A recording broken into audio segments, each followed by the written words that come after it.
هذه القصة حقيقية 100%، وذكرنا بقصص أخرى كثيرة مثل قصة هذه الأرملة التي وضعها ابنها قصرا في دار للمسنين لأنه أراد الاحتفاظ بالمنزل الأبوي لنفسه ولزوجته.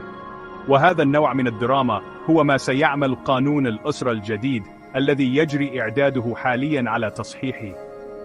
لن يحدث هذا مرة أخرى. القانون الذي كان غير عادل في كثير من النواحي حتى الآن سوف يضمن ذلك الآن. يوم الثلاثاء 24 من ديسمبر